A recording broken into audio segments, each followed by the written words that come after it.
Chosen one, I'm trying to understand why people that you date typically become like jealous of you and things like that. Like they literally, it's your rank though. It's literally just your rank. Like people don't expect you to have that high rank.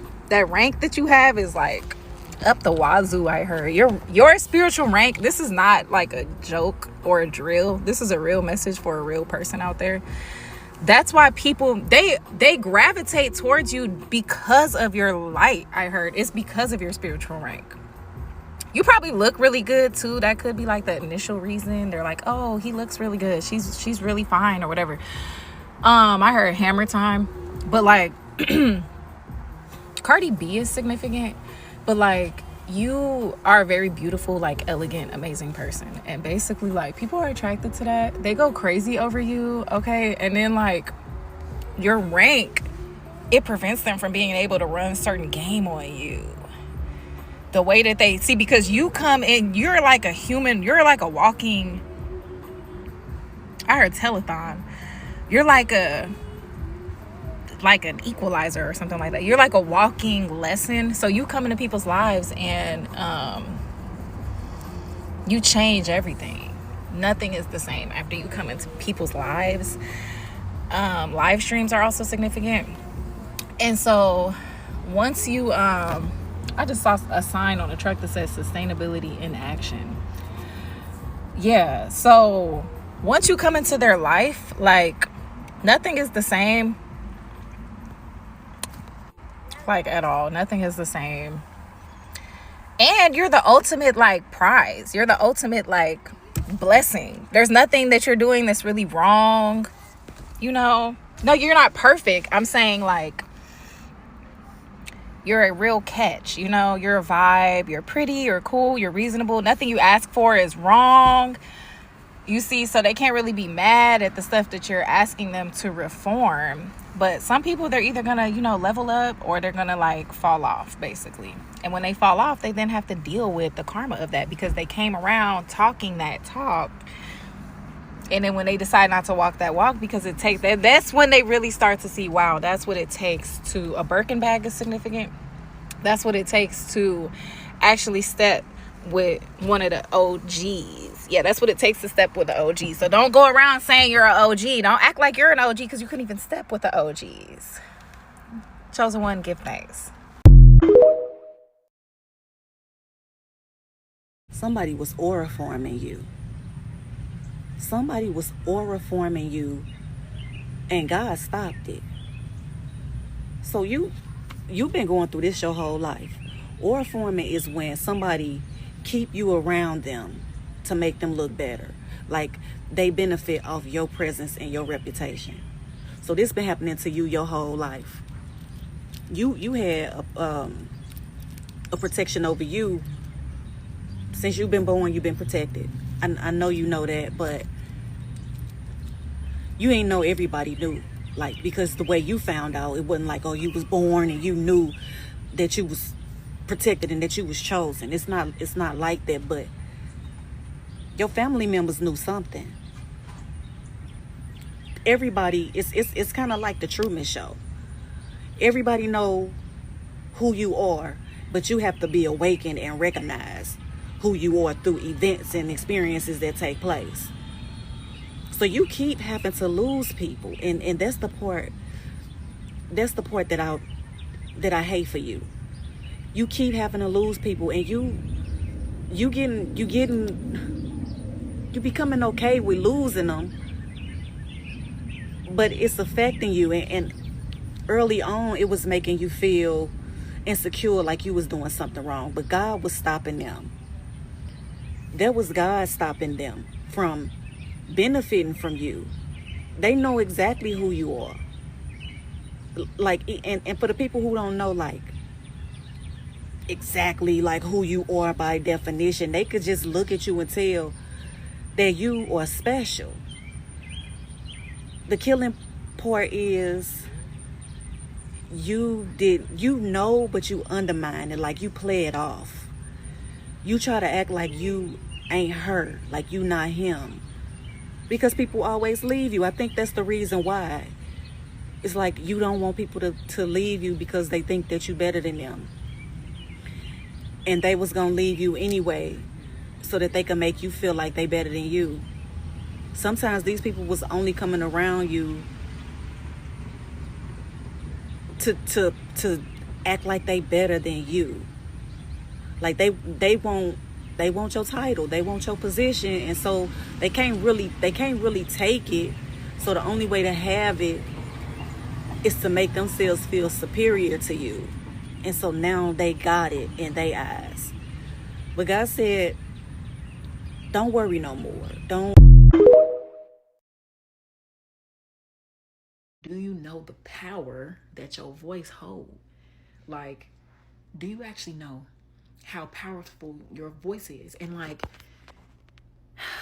quick story. Make a long story short, I'm sitting here, I'm doing my rising routine, I'm praying, I'm meditating, I'm stretching, I'm doing some writing. No, even before I started the writing, because this is what gave me the writing. I hear this loud voice, this aggression, this anger, but it's muffled, but it's coming down my street. And then as it get close to my window, I'm like, I was just lured to the window, like, who is this and what's going on? And it was this man walking with his fist balled up, and he's just mad, but he's speaking so loud that I could not help but to tune in and just like listen, even though I could not understand the words. And all I could say to myself was, his voice is so powerful, but he mad, he angry, whatever it is. He still has so much power in his voice that he don't even realize that it's making me tune in. What if you use that for good? What if you use the power of your voice to actually move nations, to move mountains, to move and do good in this world, versus allowing all of your power to be within frustration, or your power coming out of your voice, your tone that vibrate off you to be negative energy? And all I could think about is, we never know the power of our voice. So I had to just do some writing. But yeah. And listen, a friend that steady watches you, every single day they watch you. They don't miss a story. They don't clap for you. They don't support you. They don't repost. They don't like nothing. They don't comment. Is a hater. You understand what I'm saying? They're not your friend, mi amor. And it's very important to unfollow them, to block them at least. Tú me entiendes? Because a friend that's genuinely really happy for you, they're going to show you love, mi amor, no matter what. Because they don't see you as competition. They don't hate on you. They be the closest ones to you that be steady watching you. Your every move. They watch everything you do. Mira, but be like this. Shh. Shh. Tú me entiendes? Así. Shh. Nothing to say. You want to know why? Because they see you as a threat, mi amor. They're not really happy for you. It's very important to unfollow them. Me, personally, I block them. Yeah, I don't play that shit. And you know what's funny about these friends? Even family members. Porque los familias también son unos cingas. They get mad when you choose you. They get mad when you don't let them silently watch you, mi amor. Así son la gente de rara. Yo, they weird. People be weird, mi amor. It's very important you unfollow them and block them. You understand? Fuck them. And listen, don't let them gaslight you, or they can make you feel like you bugging. Or they can, oh, you crazy, girl. I do show you love here and there, but you see them everywhere else. Commenting everywhere else. Reposting everyone else shit. Nah. Because I would never understand how they get a close friend or they get a family member that's they get really happy for you will just sit there and watch you with no reaction. You understand? It don't make sense to me. It will never make sense. That's corny to me. Ooh. Like, damn, shorty, you really a hater, mommy. Ooh, gots to go. Because to me, you got to unfollow these type of people to make space for the people that genuinely, shows you support. Claro. Because when it comes to me, I show everybody love. Porque no me cuesta. Tú me entiendes? Yo no soy una hater. I'm always happy for your growth, for your happiness. And these people think that you got to let them slide because y'all know each other for years. Or because they're your family member. Who said that? Oh, no, I'm blocking everyone. And you should too. A friend or family member that monitors your life, whether that's social media or in real life, and show no type of reaction is a hater. I know what I'm telling you. Do y'all know that the one that is always alone, the one that is always completely by themselves, the one that does not move around in a crowd with a bunch of people surrounding them, the one that is very content with waking up and being by themselves, the one that is very content with going outside and being fully alone, do y'all know that that is the one that God absolutely does not play about? There is a reason that that person is alone, and there is a reason why that person operates by themselves, because that person is surrounded by the unseen that does not play about them. And that 9 times out of 10 is the person that people are going to sit around here making out to be crazy. The one that they're going to sit around here making out to be this person who don't know what they talking about. But in reality, after a while, the proof is in the pudding. The proof is in the motherfucking pudding. And God will reveal everything that that person is talking about. Absolutely everything. So the person that is out here moving alone, walking by themselves, and does not need a crowd to be around them, and does not follow not a soul walking this earth, God will reveal to you exactly why God does not play about that person and why you need to leave that person the fuck alone.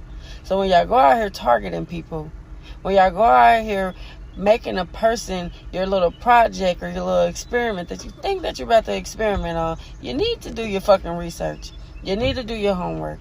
Because when God starts revealing to you exactly who that person is, you're not going to like the outcome of what God is going to deliver you.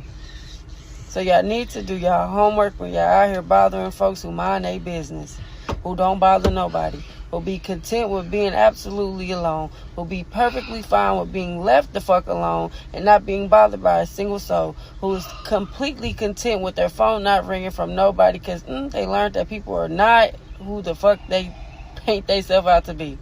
So when y'all go out here targeting people, when y'all go out here picking people and picking on people and trying to spread false narratives and all, just destroy their reputation, y'all need to do your homework on who that person is. Because when God deliver you that karma behind that person, when God deliver you that wrath behind that person, you're not going to like the outcome of it. So again, you might want to do your homework on that motherfucker that you think you're targeting. Because when God don't play about his, when God do not play about his, God will show you exactly who God is and why you should have left that person alone.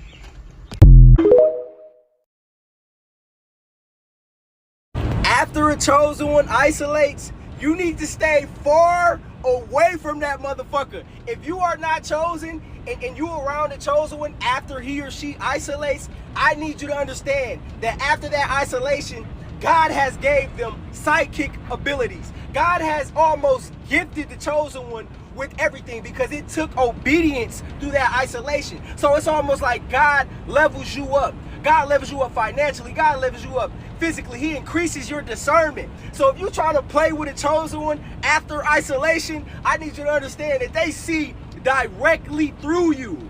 After isolation, it's like you beat the fucking Matrix. You leave, you're not a part of the Matrix. After your isolation is done, you no longer belong to the Matrix. You belong to the Most High. See, that's the thing. They thought you was crazy, chosen one. They thought you was crazy. They said all type of things behind your back. They told people you was on drugs. They told people that you might not take care of your kid. They told people all types of shit, chosen one. But the thing is, they did not understand that you were walking and being obedient to God. And now God is about to change the trajectory of your life. Your cup is about to overflow. I need you to understand this, just how abundant you are. And this is only through your obedience. Not just underwater, it's the United States too, parts of that part. Atlantis was a part of the Greek mythology. Do you think it's real? Absolutely. What do you mean? They showed total. You remember when they were showing those people underneath the statues underneath the water by Cuba, and they were saying it's all a part of Atlantis? And remember, Cuba is right next to the United States. So Atlantis is the first creation of when we first started the creation of humans. with the aliens. So remember, if the ocean is space, again, Atlantis is a part of the mermaids. You got the mermaids there, you got the sea creatures, you got all that. It's United States. And Atlantis is currently underwater? It's not just underwater, it's the United States, too. Parts of that part, where all the water part is. So it's not, I won't say all underwater because it's the border. It's tied to it. What is a star seed? I like to see us as Terminator. I don't know why. We're here to bring down the system. A star seed is going to have a different assigned, how can I say this, chart than any, like not blood chart, I want to say blueprint. Star seeds have different blueprints than anything. They're more rebellious than anything. So star seeds are somebody that remember exactly who they are. Low vibrational people, okay, hear me out, are always going to beef with high vibrational people. Let me break this down. Low vibrational people see things through a certain perspective, right? They have wounds that are unhealed. We see through our wounds. So if you are a healed person, you don't really see through your wounds because you healed that, right? We see through our beliefs, okay? Your beliefs are like glasses. That's what you see through. Low vibrational people have so many wounded and distorted beliefs that is what they see. And the way our brains work, okay, the way your brain works, you cannot see outside of what you believe. What you believe, you see. It's literally psychology. That's literally how our minds work, okay? If you believe something, that's what you see. So people who are wounded, this is why they act a way towards you that you don't fucking understand, that seems irrational. You're just being yourself, right? And lower vibrational people are always going to have a problem with it because they are constantly seeing something that is not really there. They are literally seeing you through their wounded lens, okay? Their wounded perspective. So that's why they always are beefing with you, because these people are incapable of seeing outside of their wounds. They're incapable of seeing outside of those distorted beliefs, right? So if you're sitting here wondering, why are they beefing with me? I'm doing nothing wrong. It's because they literally are not seeing reality for what it is. Point blank, period. Some people are walking karma. If you lay hands on them in the wrong way, things start to happen. These people are tests that are put in different places, in different situations, on different jobs, everywhere. They're simply tests to see how are you going to react. You ever heard the term, treat everybody with kindness because you could be entertaining an angel? You never know when somebody is special walking this earth. I'm a Pisces. The version of me that you get is the one that you ask for. I could be kind or you can bring the savage out. Regardless, I'm going to reciprocate some energy. I'm a Pisces. I'm a mirror. So just because you got the kind me in the beginning, don't think shit was sweet. Alright? Tread lightly. If you feel like you got some monitoring spirits, stop. I manifested you here. So stay with an open heart and an open mind and see what I have to say. I need you to go grab you some vinegar, some bleach. If you can, get your hands on some Dettol, do so. Get you some salt, some white salt. And if you can get you some camphor, get some camphor too. And what you gonna do is, you gonna get you a bowl, some water, add you some bleach and some vinegar and your camphor. And if you have Dettol, you really don't need the bleach or vinegar. Put that white salt in your left hand and sprinkle it going counterclockwise in that bowl. Then I need you to read Psalm 35 over it. Get you a towel, preferably a white one, and this is what we're gonna do. We are going to wipe every door in our home from the back to the front, reciting Psalms 35. And for those of y'all that don't know how to properly spiritually cleanse, open up your windows and burn you some sage or Palo Santo with doing this here ritual. And once that's all cleared out and you get rid of those monitoring spirits, don't be afraid to light you a cinnamon stick to invite some abundance, peace, and prosperity into your energy. And as always, I want you to know, I love you. Peace.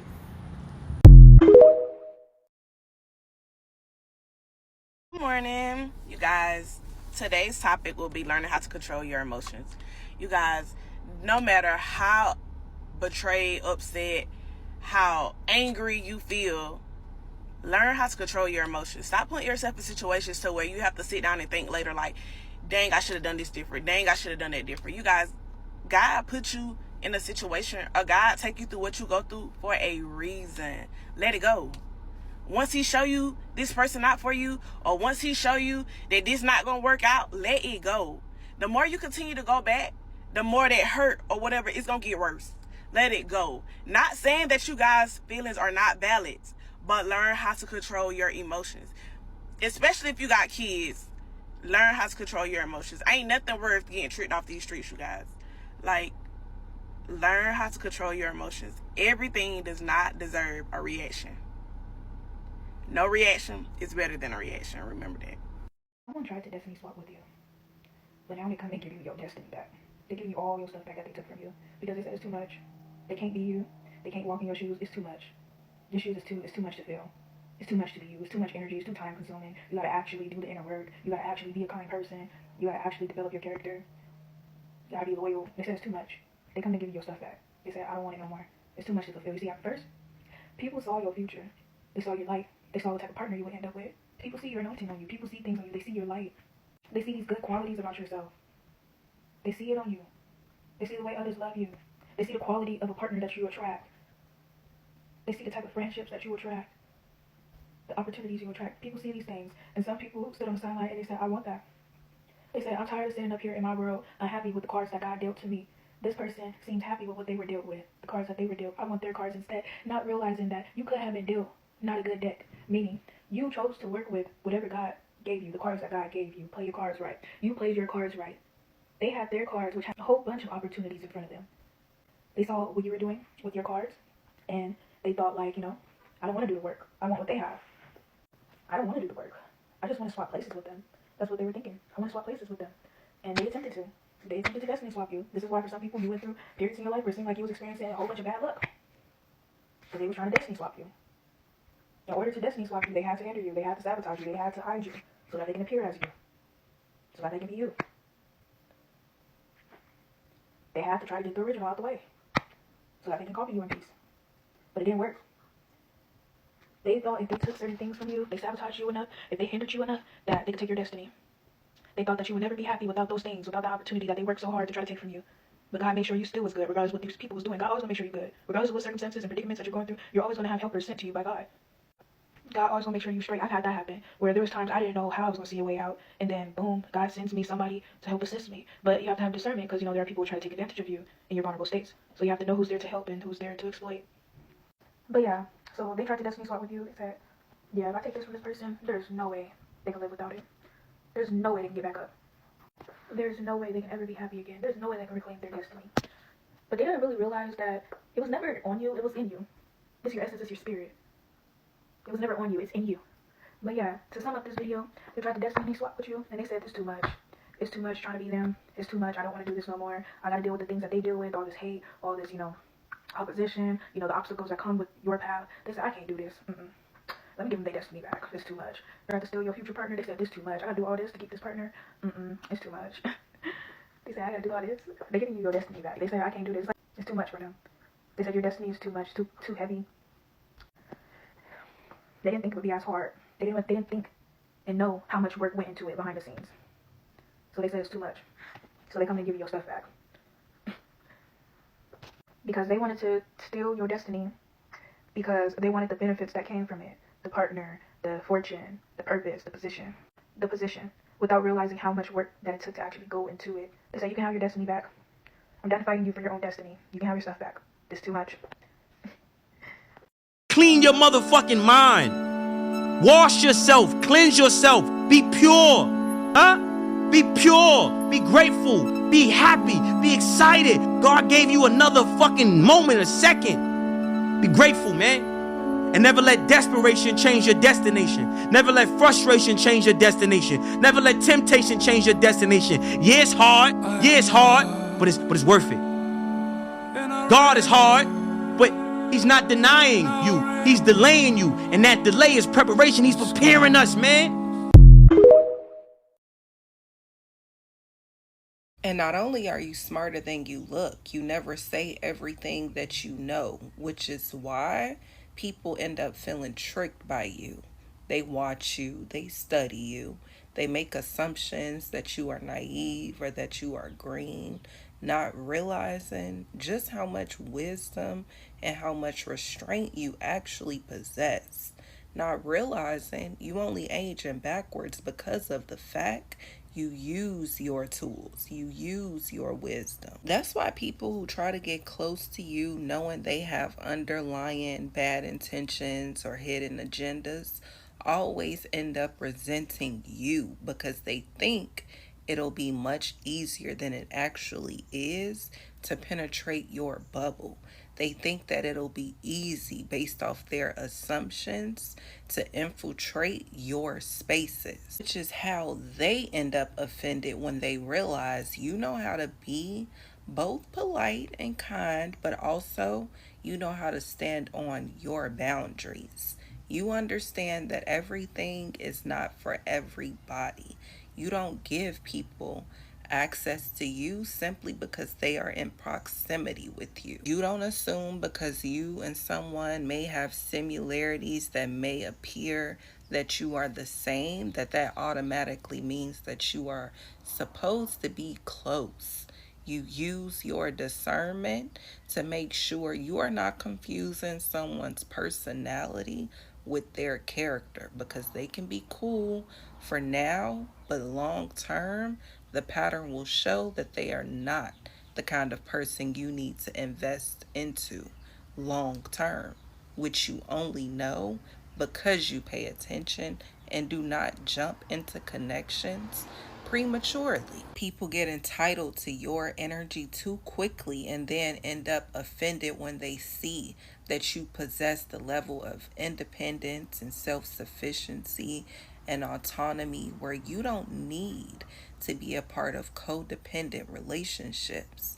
You don't need to get overly invested with anybody too soon. You know, when you rush in, you 9 times out of 10 rush out.